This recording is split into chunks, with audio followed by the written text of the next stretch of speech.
Friends నమస్తే, నేను మీ Battini.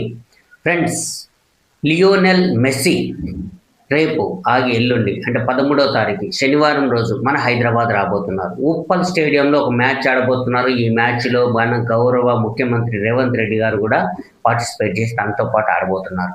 So, the great football Argentina team కెప్టెన్‌గా ఉన్నటువంటి వ్యక్తి, ఒక లెజెండరీ పర్సన్. ఈ ఫుట్బాల్ ప్రపంచంలోనే తను అత్యధికమైనటువంటి గోల్స్ చేసిన వ్యక్తి. 1000కి పైన గోల్స్ చేశాడు. 192 పైగా మ్యాచ్‌లు ఆడాడు.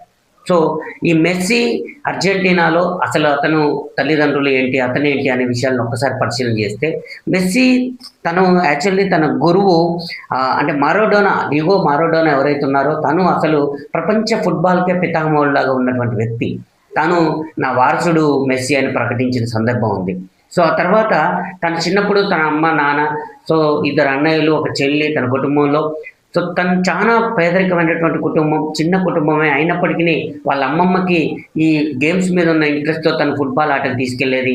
వాళ్ళ అమ్మమ్మకున్న ఇంట్రెస్ట్‌తోనే తను ఫుట్బాల్‌లో నేర్చుకొని ఫుట్బాల్‌లో ఈరోజు ఇంత ఉన్నత స్థాయికి ఎదిగాడు. ఈ రోజుకి కూడా ఒక గోల్ కొడితే పైకి ఆకాశానికి వేళ్ళు చూపిస్తూ ఆ గోల్‌ని వాళ్ళ అమ్మమ్మకు అంకితం ఇస్తూ ఉంటాడు.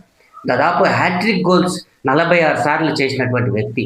సో, ఫుట్బాల్‌లో ఇంత గొప్ప క్రీడాకారుడిగా ఎదిగినటువంటి వ్యక్తి ఒకప్పుడు 17 ఏళ్ల వయసులో తనకు ఆరోగ్యం బాగాలేకపోతే ఒక క్లబ్ వాళ్ళొచ్చి అగ్రీమెంట్ చేయించుకొని, "నువ్వు మాతో ఆడతా అంటేనే నీకు వైద్యం చేయిస్తా" అంటే అగ్రీమెంటు జస్ట్ టిష్యూ పేపర్ మీద అగ్రీమెంట్ రాసిచ్చారట.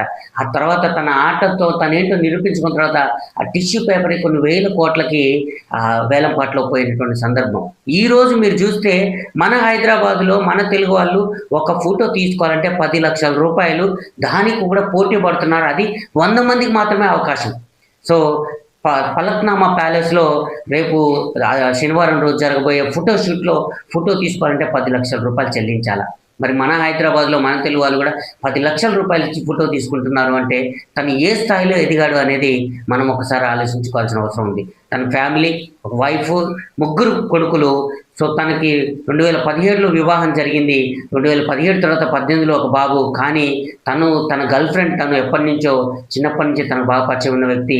2012లోనే ఒక బాబు, 2015లో ఒక బాబు, 2018లో ఇప్పుడు పెళ్లి తర్వాత ఒక బాబు తన కుటుంబం. సో, చిన్న స్థాయి నుంచి ఉన్నత స్థాయికి ఎదిగినటువంటి వ్యక్తుల్లో మెస్సీ ఒకరు. అందరూ క్రీడా ప్రపంచానికి ఆదర్శనీయం తను మన హైదరాబాద్ వస్తున్నారు. Welcome to Hyderabad sir. Thank you very much.